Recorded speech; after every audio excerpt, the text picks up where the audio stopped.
Bienvenido a tu programa.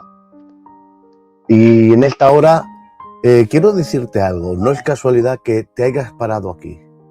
Déjame decirte que Dios tiene una palabra para ti. Dios tiene un propósito para ti. Sí, tú que me estás escuchando. Y vamos directos en esta hora a un texto de la palabra del Señor, donde dice la Biblia, Mateo 26:36. Entonces llegó Jesús con ellos a un lugar que se llama Getsemaní y dijo a sus discípulos: sentaos aquí entre tanto que voy allí y oro. Hay momentos en la historia de la humanidad que son tan sagrados, tan profundos, tan cargados de eternidad, que el alma humana tiembla al acercarse a ellos. El huerto de Getsemaní es uno de ellos. Porque no es un jardín ordinario de olivos milenarios en las faldas del monte de los olivos. ¿Qué va?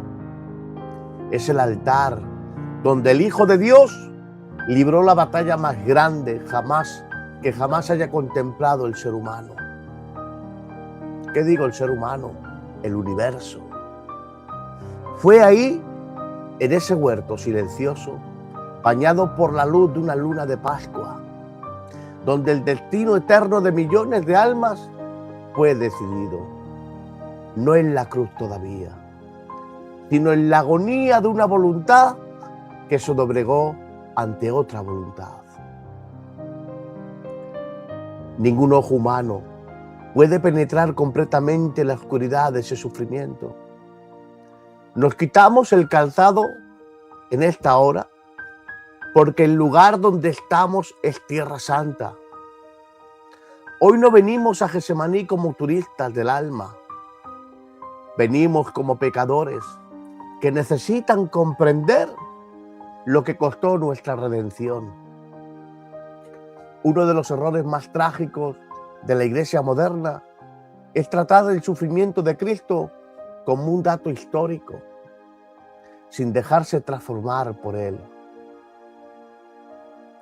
Si puedes contemplar el Getsemaní con indiferencia, es porque nunca has entendido lo que es tu pecado. En este día, ahí donde estás, que me estás escuchando, venimos al texto con corazón hambriento. Sé que hay personas ahí que atraviesan su propio Getsemaní, una enfermedad que no cede, un matrimonio que se desmorona, un hijo pródigo que no regresa, una angustia que no tiene nombre. Y el Evangelio hoy te dice: Jesús estuvo ahí primero y venció ahí primero. El nombre Getsemaní proviene de una palabra que significa literalmente lagar de aceite o prensa de aceite. Es un detalle de tremenda elocuencia. El aceite en el mundo antiguo era símbolo de la unción, de consagración, de medicina y de luz. Pero para obtener aceite, la aceituna debe ser aplastada bajo una piedra enorme.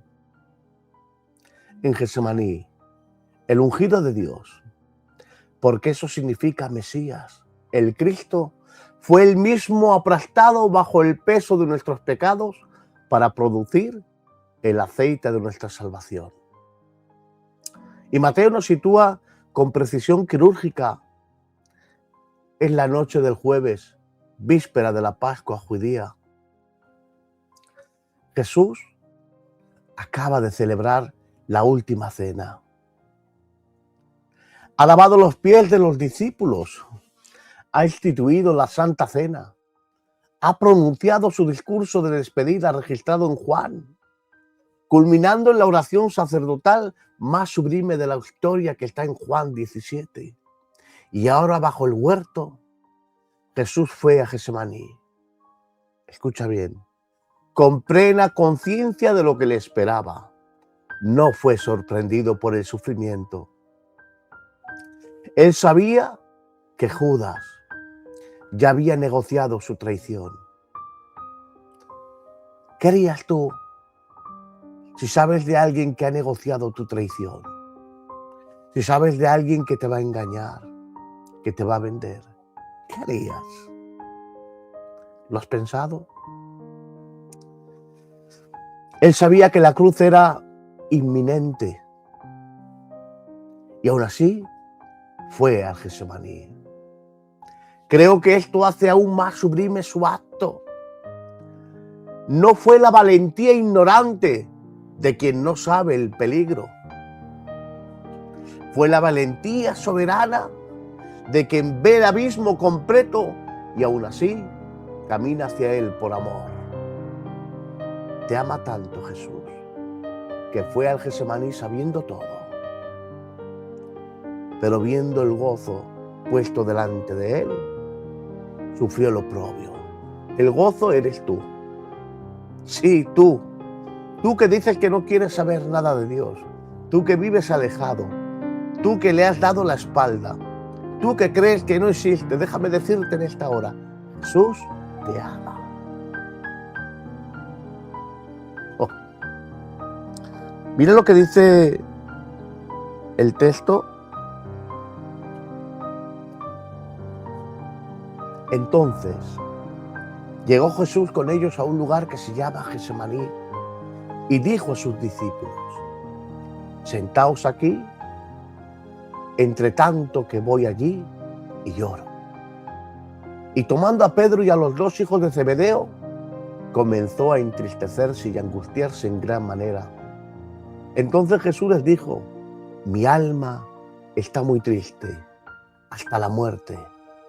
Quedaos aquí y velad conmigo. Jesús hace algo que ninguno debemos ignorar,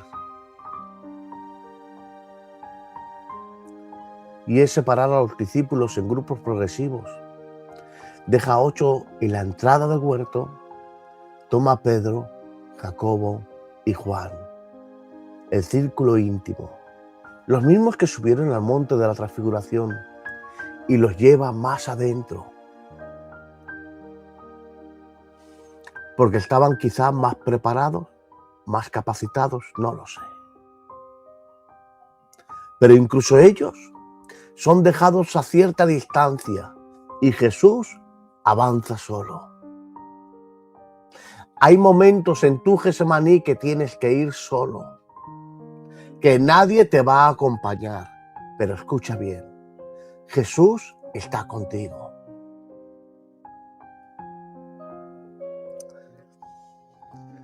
Te digo algo, el siervo de Dios más ungido tiene momentos donde enfrenta su propio Getsemaní, donde ni siquiera los más íntimos pueden seguirle, porque hay sufrimientos que son intransferibles. Hay momentos de dolor que solamente los puedes soportar tú. Hay momentos de angustia que solo las puedes llevar tú.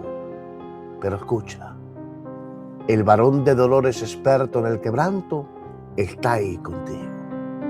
Su nombre, Jesús de Nazaret. ¿Por qué llevó a Pedro, Jacobo y Juan? Si de todas formas iban a quedarse dormidos. Jesús en su humanidad perfecta necesitaba la presencia de sus amigos, no su ayuda, sino su compañía. ¿Cuántas veces has necesitado la compañía de tus amigos, de tus amigas? No su ayuda, porque hay momentos que no pueden ayudarte, pero sí acompañarte en el dolor. Y parece lo mismo, pero no es lo mismo. Hay momentos en enfermedades que no pueden ayudarte, pero sí acompañarte. Y has mirado a un lado y a otro y no has encontrado a nadie. Déjame decirte, Jesús se encuentra a tu lado. Si tú hoy quieres y lo aceptas, Él estará de nuevo en tu corazón. Pero ¿saben? El texto dice que Jesús les dijo: velad conmigo. No dijo velar por mí, sino conmigo. No necesito que veléis por mí, sino velar conmigo, estar con mi compañía. Os necesito saber que estáis ahí. Porque hay una diferencia infinita. Jesús no pedía asistencia divina de sus discípulos, pedía presencia humana. Es que hay momentos que necesitamos solamente su compañía. Sí, hay momentos que la familia te necesita, hay momentos que los amigos te necesitan. Aunque te hayan dado la espalda, déjame decirte, no te comportes tú como se comportan ellos. Que lo que hacen los demás no cambie en tu corazón. ¿Cuánta gente conozco que ha cambiado su corazón porque un día le rompieron y se volvió duro? No. Jesús te llama hoy a decirte, sigo contando contigo y quiero que sigas ayudando aunque nadie te ayude. Y esto nos revela algo precioso. ¿Saben? La humanidad de Jesús no era un disfraz, era real. ¿Te digo algo? La tristeza no es pecado. No. Por si alguien piensa que la tristeza es pecado, no.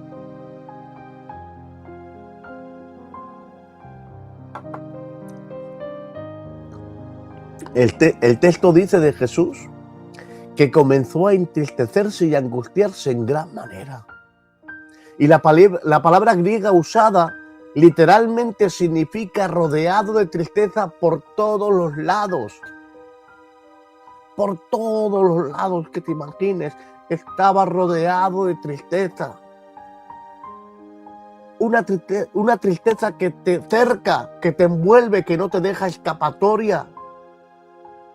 Y luego usa otra palabra que describe una angustia que produce agitación en el alma, turbación profunda, incluso horror. Y ahí en el Getsemaní se encontraba sin Jesús. Este es el Hijo de Dios. Y sin embargo llora. Y sin embargo tiembla. El Hijo de Dios, por ti y por mí, sufrió lo oprobio. Estas emociones de Jesús eran completamente reales, completamente honestas y completamente sin pecado. Jesús no está fingiendo. No está fingiendo sufrimiento para hacer mejor teatro. Estaba genuinamente sufriendo. ¿Qué producía este sufrimiento? ¿Quién lo producía?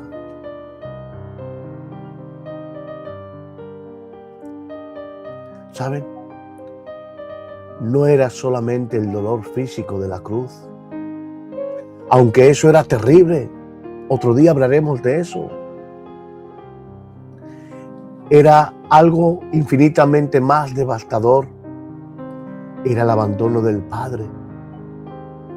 La copa que pidió que pasara no era simplemente la copa del dolor físico. ¿Qué va? Era la copa de la ira santa de Dios contra el pecado de toda la humanidad que Él iba a cargar sobre sí. Jesús no temía los clavos. Nunca fue la cruz. Fue la ira divina. Fue la carga de tu pecado y mi pecado. Temía el momento cuando el Padre volvería su rostro. ¿Te puedes imaginar? Para alguien que desde la eternidad ha existido en perfecta comunión con el Padre, la separación del Padre, aunque sea momentánea, ¿te puedes imaginar? Era el mayor horror concebible. Y Jesús dice, mi alma está muy triste hasta la muerte. Esta declaración de Jesús es una de las más sobrecogedoras de toda la Escritura. Lo que estaba diciendo Jesús: mi alma está rodeada de tristeza hasta el punto de la muerte.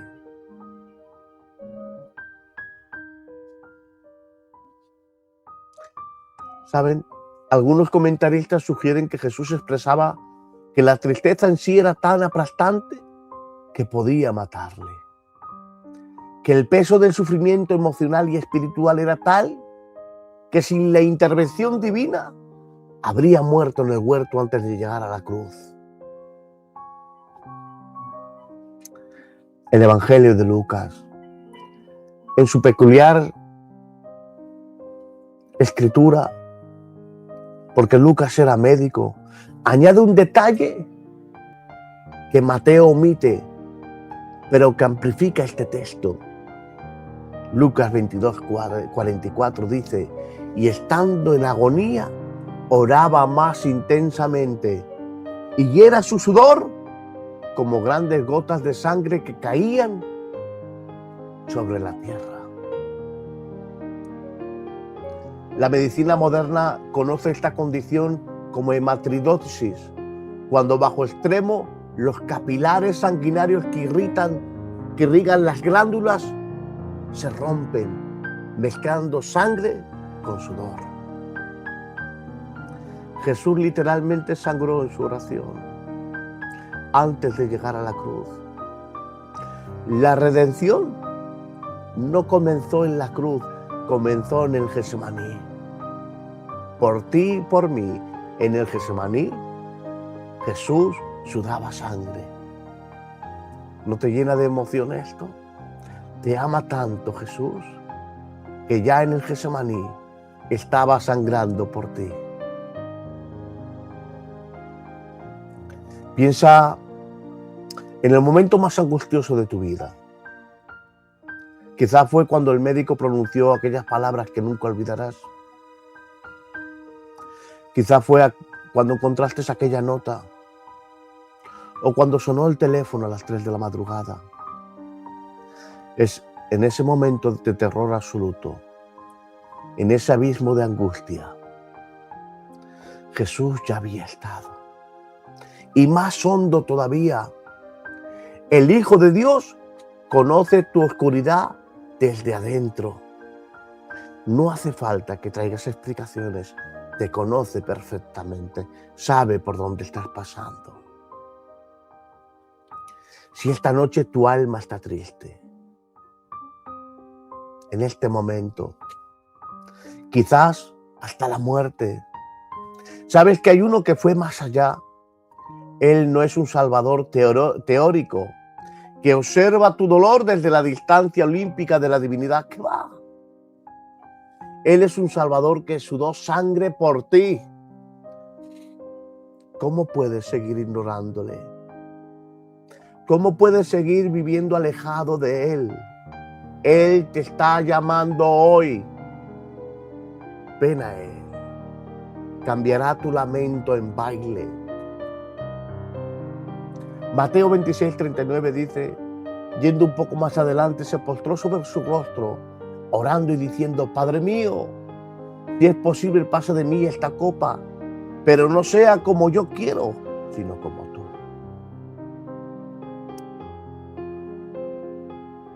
Se postró sobre su rostro.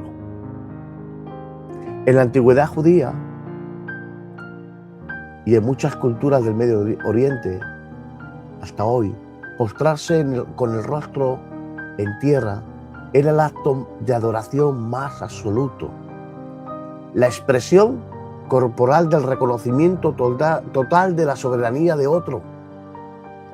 Los soldados romanos se postraban ante el emperador.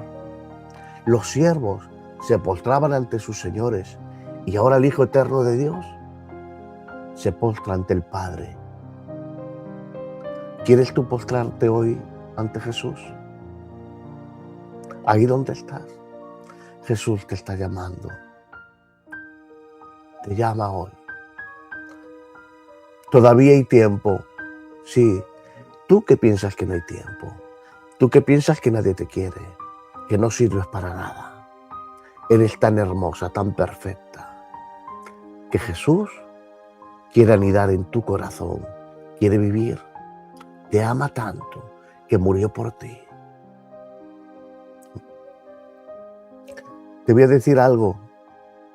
Este gesto no era de derrota, sino de voluntad perfecta. El Hijo se postra no porque sea obligado, sino porque la sumisión al Padre es la forma que toma el amor perfecto en el momento supremo. La libertad no es independencia de Dios, sino la elección libre de alinearse con la voluntad perfecta de Dios. ¿Quieres alinearte tú hoy? Está aquí hoy Jesús. Dijo Jesús: Padre mío, no simplemente Padre, que ya sería intimidad extraordinaria, sino Padre mío. En arameo probablemente dijo Abba, la palabra del niño pequeño en los brazos de su padre. Es la palabra de la intimidad más tierna posible, que Pablo cita en Romanos 8:15 y Gálatas 4:6, como el grito del Espíritu en el corazón del creyente adoptado: Abba, Padre, Abba, Abba. Es como el niño pequeño que dice: Papá, papá. Pero en ese momento, en el momento de máxima angustia, Jesús no pierde la intimidad con el Padre. Esta es una de las verdades más transformadoras del texto para cualquier alma que sufre. Cuando el dolor es mayor, cuando la oscuridad es más espesa, cuando el silencio de Dios parece ensordecedor, el ejemplo de Jesús nos enseña que la oración no requiere circunstancias favorables, requiere fe y que se aferra al carácter del Padre. Hoy Jesús te está llamando. Hoy Jesús te está diciendo: tú que estás sufriendo un Getsemaní, que el día te sea convertido en noche, que crees que estás solo, que nadie te entiende, que nadie te valora. Estoy en tu Getsemaní. El cristiano que solo ora cuando siente ánimo no ha aprendido nada de Getsemaní. Jesús oró desde la angustia. Jesús oró desde el suelo. Jesús oró con lágrimas y sudor de sangre. Y siguió llamando: Padre mío.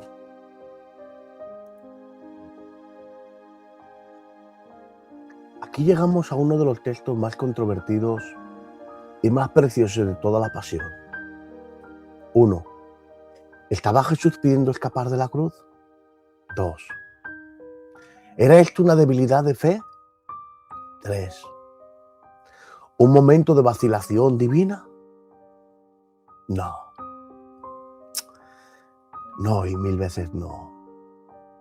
Y necesitamos entender esto con precisión. El texto revela algo sublime sobre la naturaleza de la oración genuina.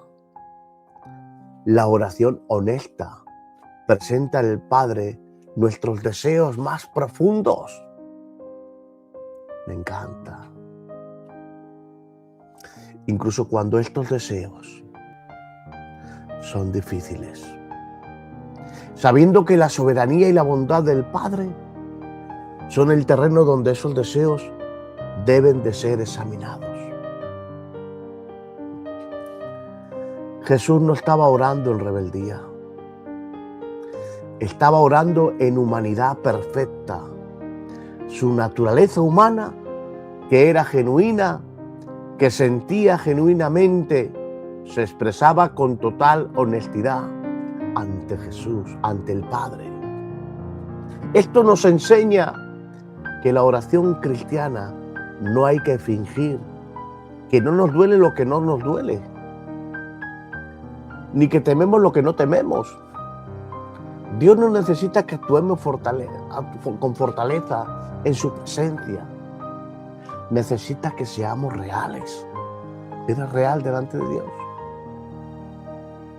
¿Seguro? ¿Eres real?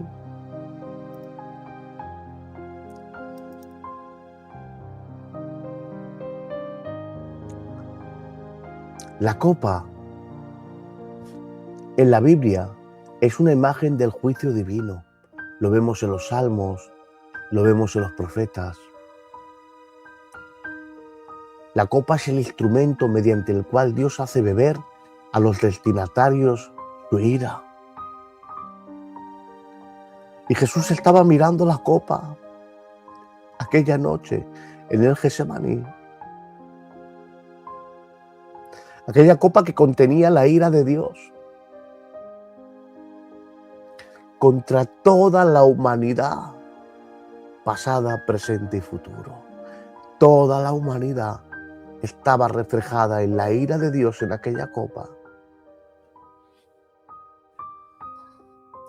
Cada caída, cada mentira, cada adulterio, cada asesinato, cada idolatría, cada pequeña rebelión de cada corazón, desde Adán hasta el último hombre que haya en la tierra, concentrada, destilada y a punto de ser vertida sobre él.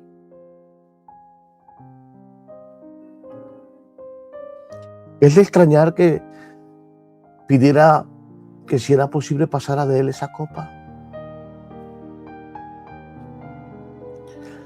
Pero y aquí está la sentencia más poderosa de la historia de aquella oración. Pero no sea como yo quiero, sino como tú. ¿Se dan cuenta? Él ora y pide si es posible, pero después de orar 3 veces dice, pero no sea como yo quiero, no. Tu voluntad por encima de todo. Y en esta cláusula aversiva que separa el deseo humano de la sumisión divina, se condensa toda la teología de la oración, toda la doctrina de la voluntad libre, redimida, todo el misterio de la relación entre la libertad humana y la soberanía de Dios. Es el corazón del Padre Nuestro. Hágase tu voluntad en la tierra como en el cielo. En Getsemaní, el Hijo pone la carne en ese principio. No es una oración que resignadamente acepta lo inevitable. ¿Qué va? No dice, bueno, pues no me queda más remedio. No. Él dice que se haga tu voluntad y no la mía.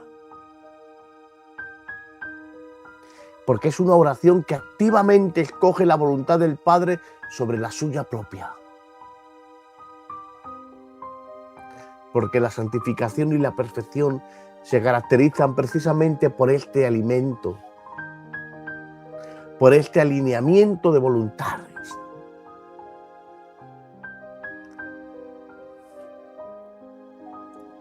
El cristiano maduro no es aquel que ya no siente el peso de la copa,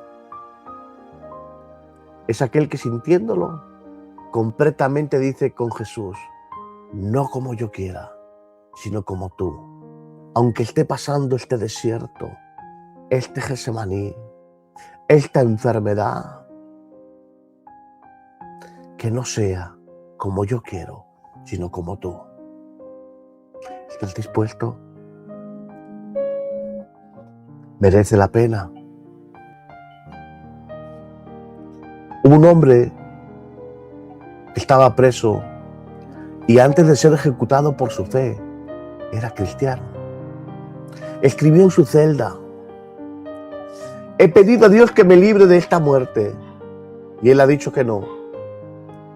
Y en ese no hay más misericordia que en cualquier sí que yo pudiera imaginar. Esa es la respuesta del Getsemaní vivida en Jesús.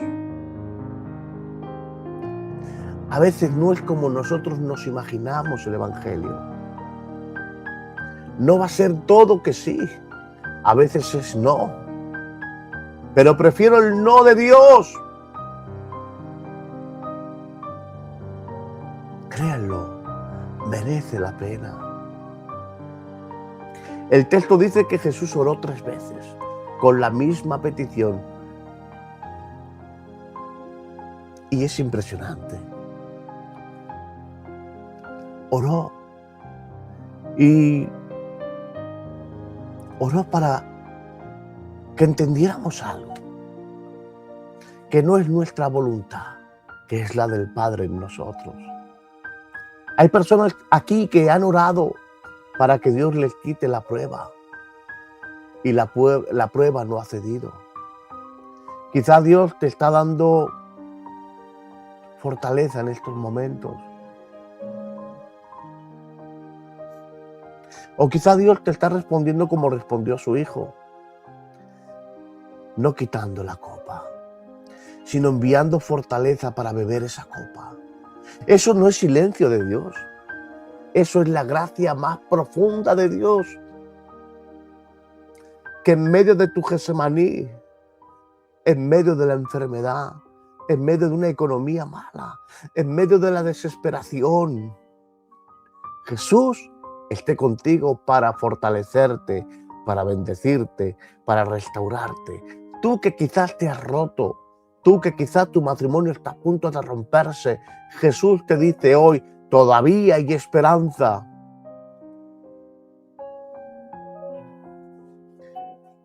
Y dice Mateo 26, 40 al 41, vino luego a sus discípulos y los halló durmiendo y dijo a Pedro, ¿así que no habéis podido velar conmigo una hora?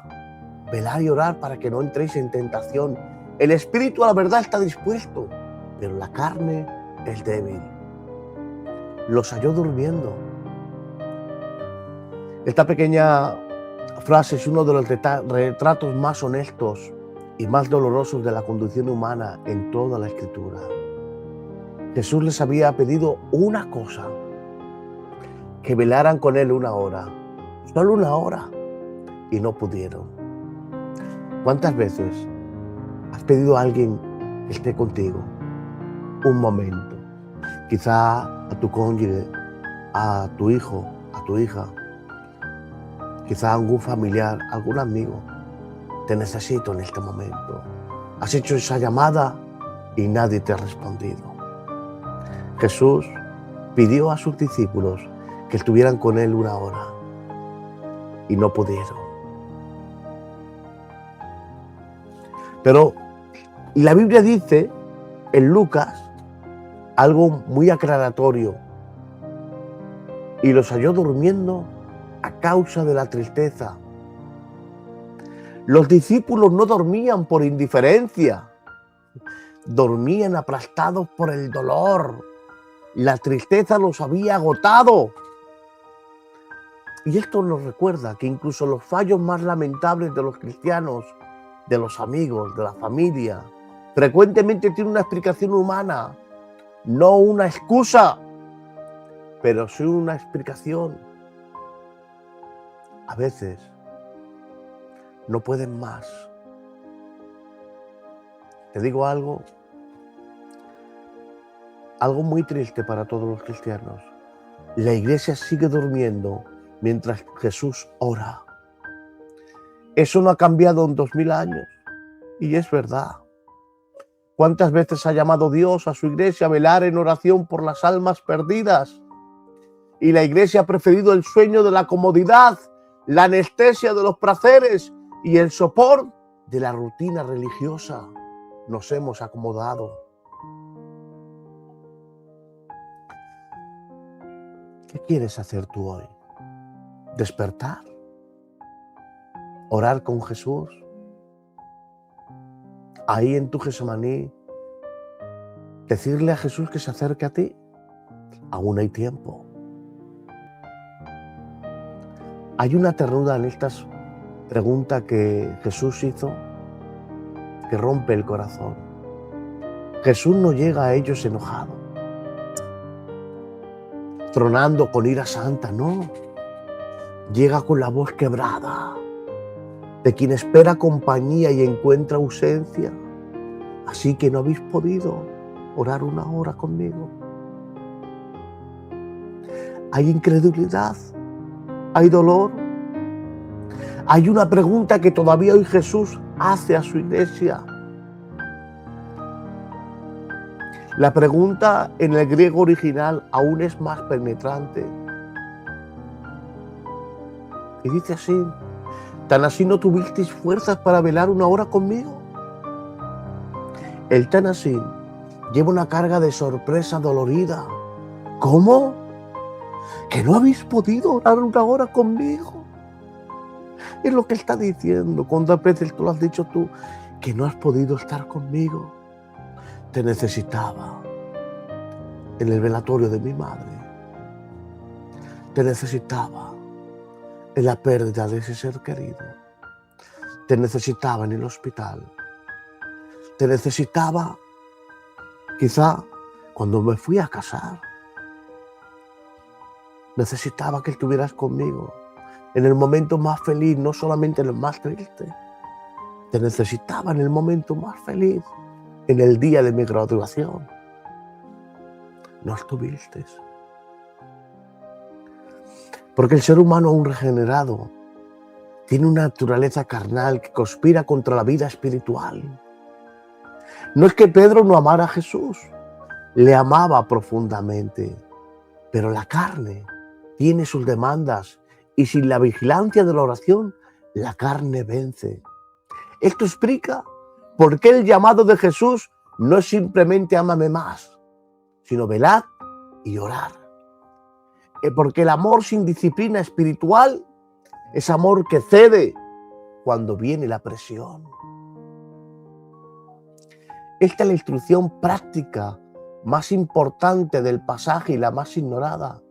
Jesús no dice simplemente no entréis en tentación, como si la victoria sobre la tentación fuera la cuestión de voluntad y determinación.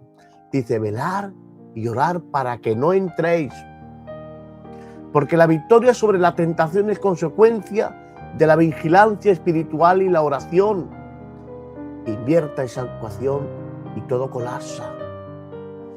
Si no hay oración y no hay vigilancia, todo colapsa. Te ves derribado, te ves destruido, arruinado. Pero si hay vigilancia y hay oración, la tentación huye. Aquí que Jesús está anticipando el colapso inminente de Pedro, su negación triple al amanecer, y está ofreciendo el antídoto preventivo. Pedro no negará a Jesús porque sea malvado.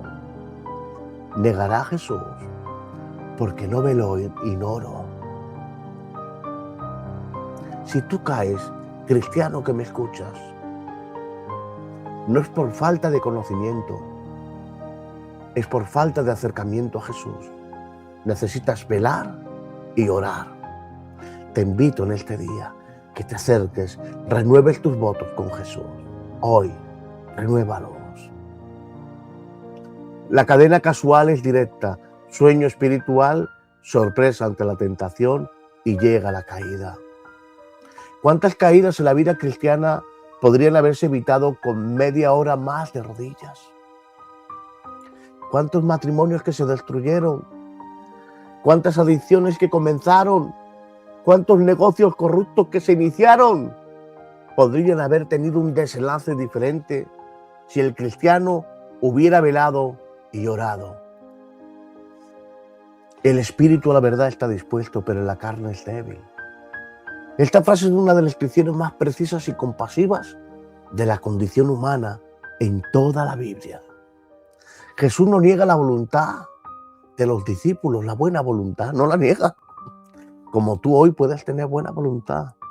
El espíritu está dispuesto, pero tampoco ignora su realidad. La carne es débil. El hombre regenerado, igual que la mujer, tiene un espíritu genuinamente transformado que desea a Dios, que anhela orar, que quiere velar, pero vive en una carne que todavía lleva las marcas de la caída. Esta tensión no se resuelve negando uno de los dos polos, como que no existiera la carne, no, sino ministrándola sabiamente. Velar para que el espíritu gobierne sobre la carne, orar para que la gracia de Dios refuerce lo que el espíritu quiere, pero la carne resiste. Es lo que necesitamos. La madurez espiritual no consiste en no sentir la debilidad de la carne, sino en aprender a no obedecerla. Y el instrumento para eso, según Jesús, en el Getsemaní, es la oración vigilante.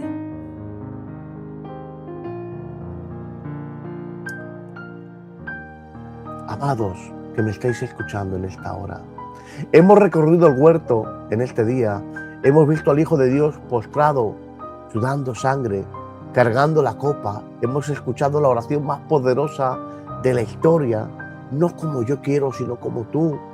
Hemos visto a los discípulos dormidos, tan parecidos a nosotros, y hemos visto a Jesús levantarse y marchar hacia nuestra redención. Pero este mensaje no puede terminar así. Tiene que terminar con una aplicación directa a tu corazón. A quienes aún no han rendido la voluntad a Jesús, todo este sufrimiento Getsemaní fue por ti. La copa que Jesús pidió que pasara y que bebió era tu copa, tu condenación, tu deuda con Dios. Él la bebió para que tú no tuvieras que beberla. Pero tú tienes hoy que tomar la decisión que Pedro, Jacobo y Juan no tomaron. No dormirte en el momento más importante de tu vida. Esta puede ser tu hora de Getsemaní. El momento donde rindes tu voluntad y dices, no como yo quiero, sino como tú quieres, Jesús. A quienes están atravesando su propio huerto de Getsemaní, Jesús conoce ese huerto. Él caminó antes que tú en ese suelo. Él suda contigo en ese momento. Él no te observa desde la comodidad del cielo. Está contigo en el polvo, en la oscuridad, en la hora sin nombre. Y su mensaje para ti en este día es el mismo mensaje que me imagino que trajo el ángel. Tienes fuerzas para atravesar esto, porque yo soy tu fuerza. Te dice Jesús en esta hora, yo soy tu fuerza. A los cristianos dormidos, Jesús regresa y encuentra a su iglesia dormida. Hay un mundo que se muere sin el evangelio. Hay almas en tu lugar de trabajo, en tu familia, que beben su propia copa de angustia y no saben que hay un Salvador que bebió su copa infinitamente mayor para salvarles. Levantaos y velar, orar. El tiempo es breve y la mies es mucha. La hora de la angustia en Getsemaní produce la copa de la salvación en el Calvario.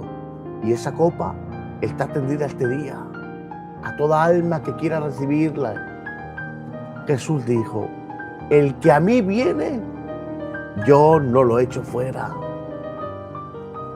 Getsemaní es la garantía de que esa promesa costó todo, valió todo. ¿La recibirás hoy? Hoy Jesús se encuentra aquí. Si es así, ¿qué te parece ahí donde estás? Vamos a hacer una oración. Señor Jesús, a la sombra de tu agonía en Getsemaní, toda nuestra comodidad parece pequeña. Toda nuestra queja se silencia, todo nuestro orgullo se dobla.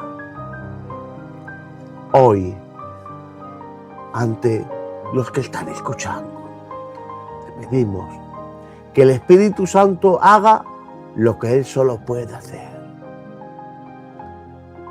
Toma este mensaje de palabras humanas y conviértelo en fuego vivo en el corazón de cada persona que lo ha escuchado.